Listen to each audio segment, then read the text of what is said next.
கோயிலின் பெரிய கதவைத் தள்ளி ஒருவன் உள்ளே பாய்ந்து வந்தான். அவன் இங்கே வந்துட்டான், இப்போ இங்க இருக்கிறது சேஃப் இல்ல, உடனே வெளியேறணும் என்று அவன் மூச்சுத் திணறிக் கத்தினான். அங்கிருந்த ஒருவர் அமைதியாகப் பார்த்து கேட்டார், யாரைப் பற்றி பேசுறே? அவன் கண்களில் பேர்பயம். உங்களுக்கு தெரியாதா, ஹியூமைட் ஸ்ட்ரீட்டின் எக்ஸிகியூஷனார் லீகான், வாம்பயர் கில்லர், ப்ளூ ஈவிலின் ஆண்டவன். அவன் அன்டெட் ஆர்மியுடன் இங்க வர்றான். டார்க் ஆர்டரையை உயிரோட விடமாட்டான். அவன் கொடுமை எவ்வளவு க்ரூல் தெரியுமா? அந்த மனிதன் சிரித்தான். எதுக்கு பயம்? நம்மோட சிறந்த ஹோலி நைட்ஸ் எல்லாம் இங்க இருக்காங்க. அவன் குலுங்கிக் கொண்டே கத்தினான். அந்த ஹோலி நைட்ஸ் எல்லாம் வாக்கிங் டெட் ஆகி இங்க வர்றாங்க. அதே நேரத்தில் கோயிலுக்கு வெளியே கருமேகத்தைப் போல ஒரு நிழல், அன்டெட் ஆர்மி. அவர்கள் கதவை கிழித்து உள்ளே நுழைந்தார்கள்.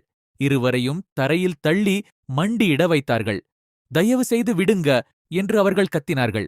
அப்போது அவன் உள்ளே நடந்து வந்தான். கண்களில் குளிர்ந்த அமைதி, உதட்டில் சின்ன சிரிப்பு. எப்படி இது சாத்தியம்? ஜாம்பீஸ் நம்ம சேவகர்கள்தான் என்று ஒருவர் துடித்தார். புரோட்டாகனிஸ்ட் அவன் கையை மிதித்தான். எவ்வளவு முயற்சி செய்தாலும் கடவுள் நம்ம பக்கம் இருக்கார், நம்மை காப்பாற்றுவார் என்று அவன் சாப் பண்ணினான். புரோட்டாகனிஸ்ட் துப்பாக்கியை அவன் நெற்றியில் வைத்தான்.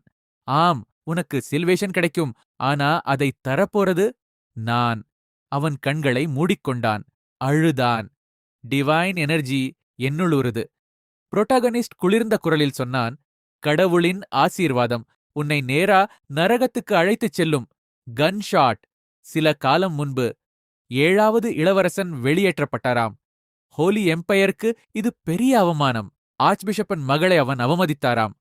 பனிஷ்மெண்ட் ஏற்கனும் இருந்த இடத்துல ஹால்ல கலகம் பண்ணிட்டாராம். ஹோலி எம்பரர் கோபத்தில் அவனை லேண்ட் ஆஃப் டெட் ஸ்பிரிட்ஸ்க்கு அனுப்பிட்டாராம். ஒரு பெண் ரிஜெக்ட் பண்ணினதுக்காக சூசைட் அட்டெம்ப்ட் கூட பண்ணினாராம். ஆனா அதுக்குப் பிறகு அவன் மாறிட்டாராம். மானஸ்ட்ரியில அமைதியாக வாழ ஆரம்பிச்சாராம். அது எப்படி பாசிபிள்? ஒரு டீமன் அவன் உடம்புக்குள் போயிருக்குமாம். டெவில்ட கான்ட்ராக்ட் பண்ணிருக்காராம். மானஸ்ட்ரியில டெட்மேன் நடக்கிறத யாரோ பார்த்திருக்காங்க. பிரசன்ட் அன்டெட் களின் முன்னால் நின்றவன். System notification. நேம் ஆலன் அலால்ஸ் ஏஜ் 16.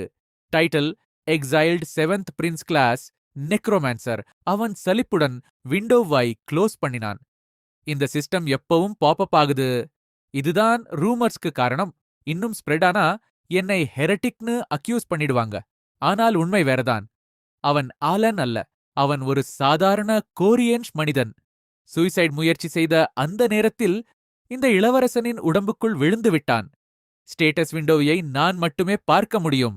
நெக்ரோமான்சர் அபிலிட்டிஸை யூஸ் பண்ணி செமிட்ரிஷை காட் பண்ண ஆரம்பித்தான். ஆனா இங்க அது ஹேரசி. செமிட்ரிஸின் ஒரு ஜாம்பி குழி தோண்டியது. மற்றொன்று மண்ணை சமன் செய்தது. 3வது டூம்ஸ்டோன் வைத்து முடித்தது. ஆலன் சிரித்தான். இன்று நல்ல நாள். ஜாம்பீஸ் மகிழ்ச்சியாக அவனை பார்த்தார்கள். சரி, இப்போ பை சொல்லிப் போங்க. அவர்கள் சத்தமிட்டார்கள். மறுத்தார்கள். ஆலன் ஷவலை எடுத்தான். அட கால்ம் டவுன். நாம க்ளோஸ் ஆகிட்டோம் இல்லையா? முதல் வாழ்க்கை காவாட்டிக். இந்த 2வது வாழ்க்கை பீஸ்ஃபுல்லாக வாழணும். சரி, இன்னும் கொஞ்ச நாள் யோசிக்கிறேன். ஓகே. 3 ஜாம்பீஸ் ஒரே நேரத்தில் தம்ஸ் அப். 2 பேர் காட்டில் ஓடினார்கள். பிரின்ஸ் பற்றி கேட்டியா? ஷ். கார்ப்ஸ் காட் இழுத்துக்கிட்டு வர்றவன் சொன்னான், பேசாதே, இல்லைன்னா நீயும் அவங்க மாதிரி ஆகிடுவே.